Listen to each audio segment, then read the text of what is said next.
Before the murder of the great African-American icon George Floyd, there was another individual by the name of Brady Mistic that didn't get the same attention as George Floyd. Why, you might wonder? Well, it's because Brady's narrative lacked a certain crucial elements. First and foremost, he wasn't engaging in drug-related activities, he wasn't participating in a criminal act of using counterfeit currency, he did not attempt to swallow the evidence, he technically didn't defy direct orders, and he ultimately did not succumb while in police custody, aka he didn't die. And most importantly, he lacked the one particular thing that would get the nation's attention. He wasn't black, and therefore Brady's story didn't quite grab the spotlight. Fortunately for the world, I have stumbled upon this narrative entirely on my own. 100% me, no external help, no inspiration whatsoever drawn from another creator's work. Okay, fine, I did steal this one, but the story deserves a lot of attention, just like the story that I broke on the corrupt mayor. Okay, this is embarrassing.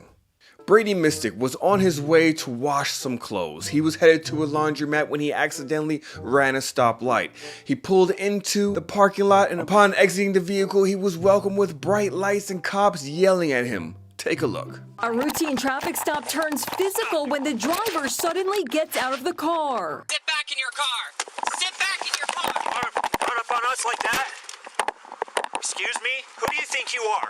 But strangely, there is no response from the driver, Brady Mistic. Not a word. Clearly, Brady wasn't complying, hence the reason why the incident escalated. Behind your back right now, or I'm gonna tase you.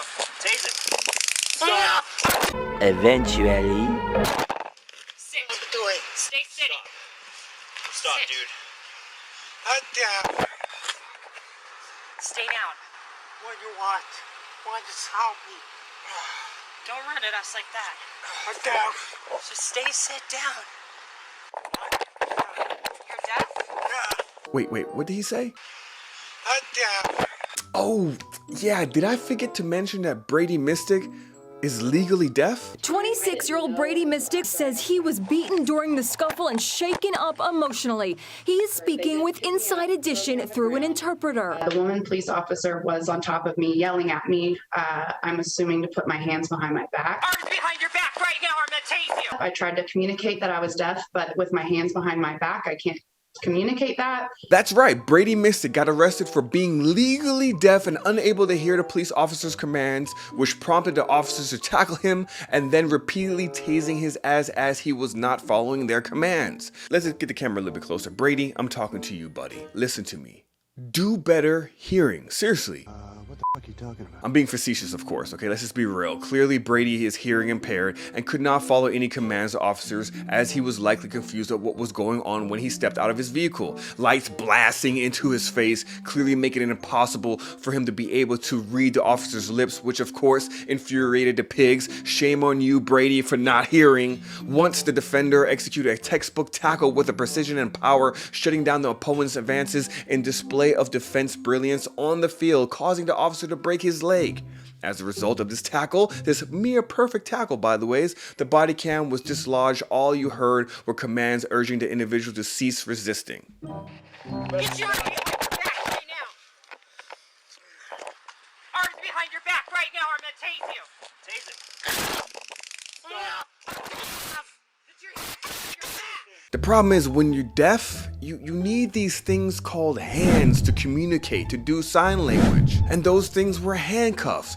So what the hell were you supposed to do? Once the officers realized they just jumped the shit out of a deaf kid, they turned down the aggression and took him to the hospital. Naturally, you would think this whole thing was just a misunderstanding and miscommunication, right? At this point, after you are released from the hospital, you're going to jail. What? That's right.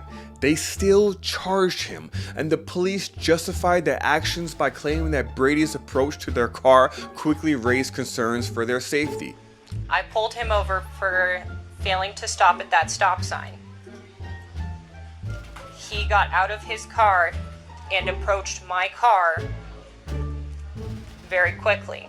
Despite the clear misunderstanding, and the lack of communication, the officers still charged Brady with assault and resisting arrest despite the evidence and the fact that Brady's actions were a result of inability to hear the officers' commands. That was a lot to say. I don't know why. The officers were also cleared of all wrongdoing, yet people are still asking, why are people so upset with cops? I don't know, maybe because shit like this happens too often, it feeds into the stereotype. Also, he spent 4 months in prison. I'm surprised. What am I going to jail for? Resisting arrest and assault in the 2nd degree. And a stop sign violation.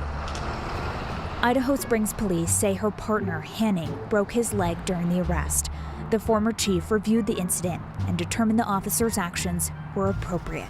Listen, from former pig to pig, if there's any watching right now, clearly this situation was all sorts of wrong. And I'm not sure why it took so long for this to get some sort of attention.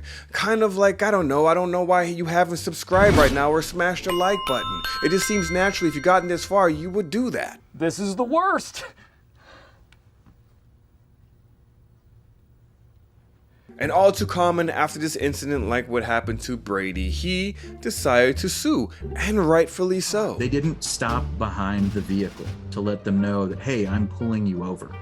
They alleged to have observed my client running a stop sign a block away from the laundromat where he was intending to go. That's not how that's supposed to work. So we got out and tried to contact you. At the hospital, Officer Summers told Mistic why they used force. I thought maybe it was even someone else. I didn't know that I was the one. I didn't know what the reason was, but I couldn't see.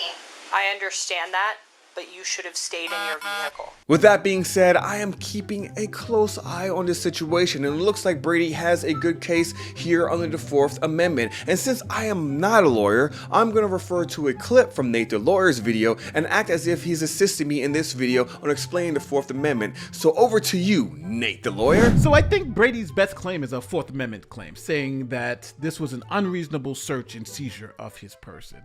And when police use excessive force to seize someone, then that would be a violation of the 4th Amendment and get you, I think, a 1983 claim.